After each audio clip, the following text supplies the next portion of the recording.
My name is Romy. I'm 25 years old, and this is the story that might make you take another look at the decisions in your own life. Stay with me until the end, because the turn my life took might shake you to your core. There's a strange dryness in the air in Arizona. Dust, dry bushes, and a faint, bitter scent of cactus drifting in from far away. I grew up in a house where the stress of paying bills always floated in the air like heavy smoke. Our kitchen always smelled like cheap detergent and boiled potatoes. I hated that smell. I just wanted to get out of there. I wanted the life I saw in magazine pages, shiny, flawless, and above all, powerful. I thought money and status were the shield that could protect me from the mess of this world. Then Julian came into my life. Julian, the man who had everything I'd ever wanted. The first time I met him, he carried the scent of expensive leather and sandalwood, a smell that hits you straight in the head. It was the scent of influence. He was the kind of man who could silence a room just by walking in.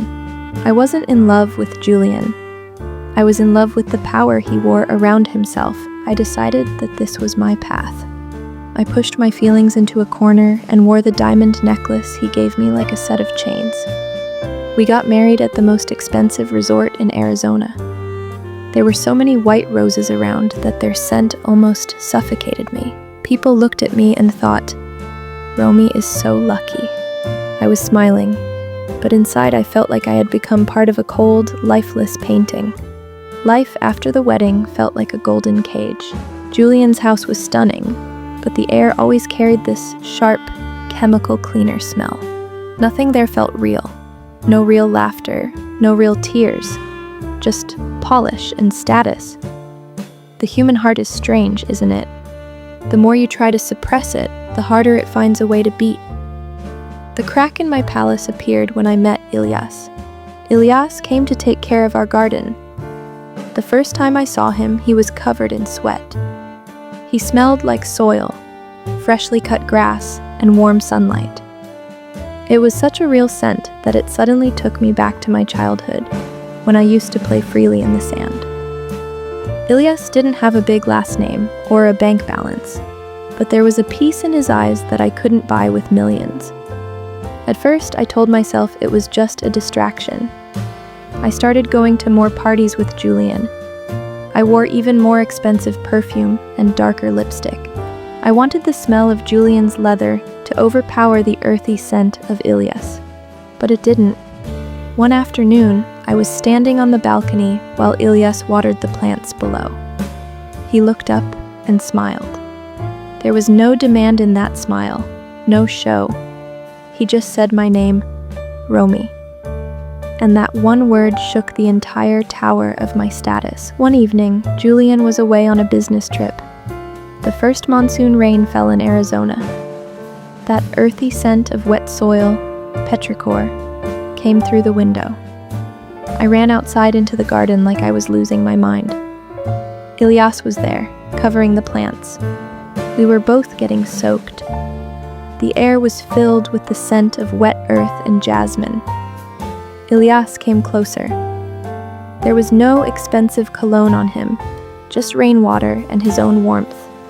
He took my hand. My diamond bracelet looked dull under the rain.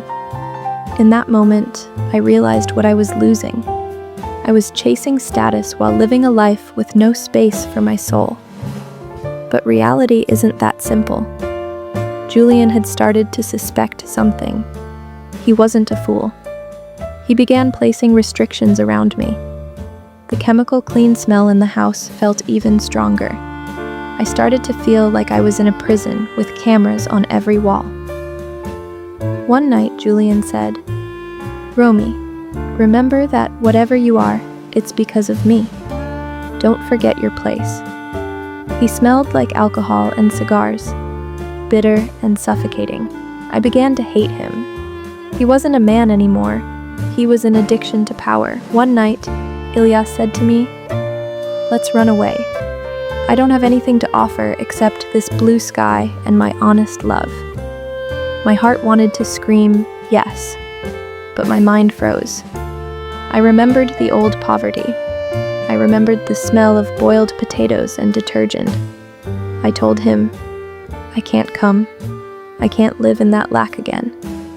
Ilyas looked at me with pain in his eyes. There were tears there. He left without saying a word. That night, the jasmine scent from the garden felt like morning. Days passed, and I started to feel like I couldn't breathe.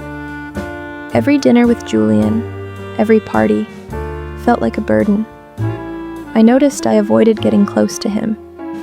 That expensive leather scent began to smell like something dead to me. I looked at myself in the mirror.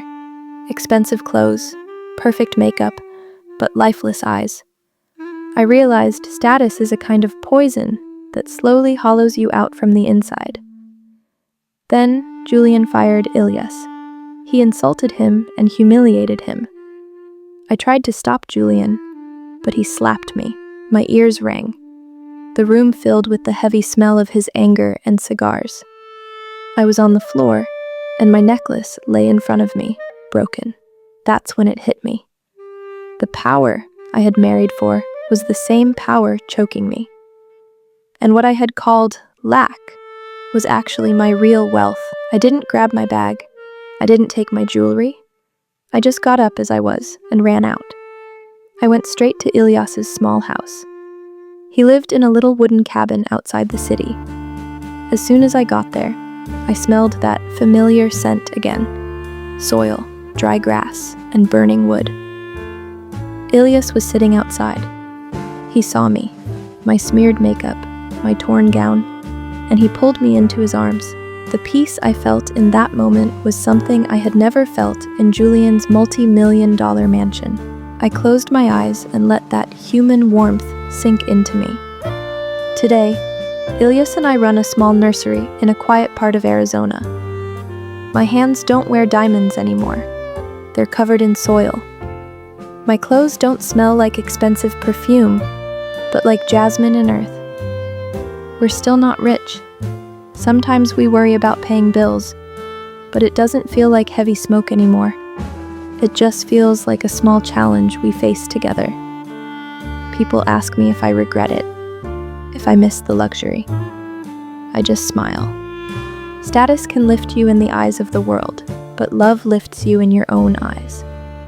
I married for status so I'd never feel fear, but the truth is, that's when I was the most afraid. Today, I'm free. The sun is setting, and the cool Arizona air carries the scent of jasmine. It's not a scent of morning anymore. It's the scent of a new beginning. Life is too short to chase something that only shines on the outside. In the red glow of the setting sun, all I feel now is belonging. And believe me, there's no greater wealth than that. Are you chasing something that doesn't give your heart peace? Take a moment and really think about it.